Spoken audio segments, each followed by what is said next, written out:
അടിസ്ഥാനമില്ലാത്ത വിഷയങ്ങൾ ഉയർത്തി അടിയന്തര പ്രമേയവുമായി എത്തുന്ന പ്രതിപക്ഷത്തിന് സഭയിൽ ഇന്നും തിരിച്ചടി. അമീബിക് മസ്തിഷ്ക ജ്വരവുമായി ബന്ധപ്പെട്ട ദുഷ്പ്രചാരണങ്ങളെ ആരോഗ്യമന്ത്രി തെളിവ് സഹിതം തുറന്നുകാട്ടി. അമീബിക് രോഗബാധയെ ഏകാരോഗ്യ പദ്ധതിയിൽ ഉൾപ്പെടുത്തി ആക്ഷൻ പ്ലാൻ രൂപീകരിച്ച ലോകത്തെ ഏക ഭൂപ്രദേശം കേരളമാണെന്ന് മന്ത്രി വീണ ജോർജ് പറഞ്ഞു. കാര്യം കൈവിട്ടതോടെ മന്ത്രിക്കെതിരെ അധിക്ഷേപ പരാമർശം നടത്തിയാണ് പ്രതിപക്ഷം സഭയിൽ നിന്നും ഇറങ്ങിപ്പോയത്. കമലേഷ് തെക്കേക്കാട് തയ്യാറാക്കിയ റിപ്പോർട്ടുകൾ. അസിത, സംസ്ഥാനത്ത് അമീബിക് മസ്തിഷ്ക ജ്വരം പടർന്നു പിടിക്കുന്നുവെന്നും ഇതിൽ സംസ്ഥാന സർക്കാർ ഇടപെടുന്നില്ലെന്നും കാണിച്ചാണ് ഇന്ന് പ്രതിപക്ഷം സഭയിൽ അടിയന്തര പ്രമേയം അവതരിപ്പിച്ചത്. എന്നാൽ ഈ അടിയന്തര പ്രമേയവുമായി ബന്ധപ്പെട്ട വിഷയം പറഞ്ഞപ്പോൾ തന്നെ വലിയ പരിഹാസം ഭരണപക്ഷത്തു നിന്നും ഉണ്ടായി. എന്തിനാണ് തങ്ങളെ പരിഹസിക്കുന്നത് എന്ന നിലയിൽ പ്രതിപക്ഷ നേതാവിനുൾപ്പെടെ ചോദിക്കേണ്ടി വന്നു. എന്നാൽ കഴിഞ്ഞ ദിവസവും ഇത്തരത്തിലൊരു അടിയന്തര പ്രമേയത്തിന് അനുമതി ചോദിക്കുകയും സർക്കാർ അത് അവതരിപ്പിക്കാനുള്ള അനുമതി നൽകുകയും ചെയ്തു. അതിൽ വലിയ തിരിച്ചടിയാണ്, അല്ലെങ്കിൽ ആ അടിയന്തര പ്രമേയം ചീറ്റിപ്പോകുന്നൊരു കാഴ്ചയാണ് കഴിഞ്ഞ ദിവസം കാണാനായത്. ഇന്നും സമാനമായ സാഹചര്യമാണ്. അമീബിക് മസ്തിഷ്ക ജ്വരവുമായി ബന്ധപ്പെട്ട വിഷയത്തിലും അടിയന്തര പ്രമേയം കൊണ്ടുവന്ന പ്രതിപക്ഷത്തിന് വലിയ തിരിച്ചടി നേരിടുന്ന സാഹചര്യമാണ് ഉണ്ടായിട്ടുള്ളത്. കണക്കുകൾ നിരത്തിക്കൊണ്ടാണ്, കൃത്യമായ ഡാറ്റയും തെളിവുകളും നിരത്തിക്കൊണ്ടാണ് ഇന്ന് ആരോഗ്യമന്ത്രി സഭയിൽ എല്ലാ വിഷയങ്ങൾക്കുമുള്ള മറുപടി നൽകിയിട്ടുള്ളത്.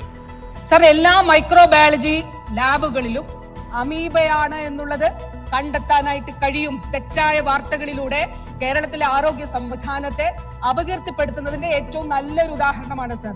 കാസർഗോഡ് തന്നെ പരിശോധിക്കാനായിട്ട് കഴിയും. മലപ്പുറത്ത് തന്നെ പരിശോധിക്കാനായിട്ട്, ഏത് ജില്ലയാകട്ടെ അവിടെ തന്നെ പരിശോധിക്കാനായിട്ട് കഴിയും.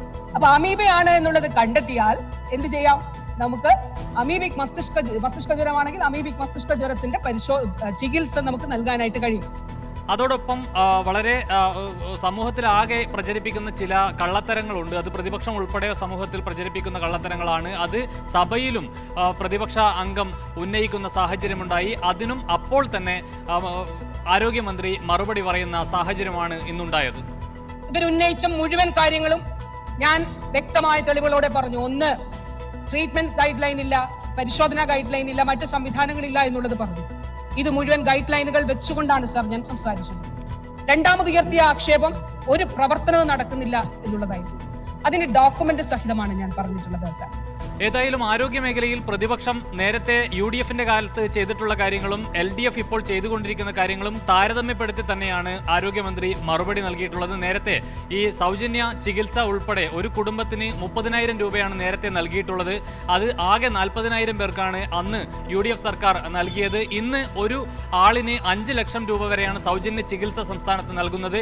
അത് തന്നെയും 6.5 ലക്ഷം പേർക്ക് അതിന്റെ ഗുണം ലഭിക്കുന്നു എന്നുള്ളത് ഉൾപ്പെടെയുള്ള കാര്യങ്ങൾ ഇന്ന് വളരെ കൃത്യമായി ആരോഗ്യമന്ത്രി ചൂണ്ടിക്കാട്ടുന്ന സാഹചര്യമുണ്ടായി. ഏതായാലും വലിയ തിരിച്ചടി ഇന്നത്തെ അടിയന്തര പ്രമേയവും ചർച്ചയ്ക്കെടുത്തതിലൂടെ പ്രതിപക്ഷത്തിന് വരുന്ന ഒരു സാഹചര്യമാണ് ഇന്ന് സഭയിൽ ഉണ്ടായിട്ടുള്ളത്.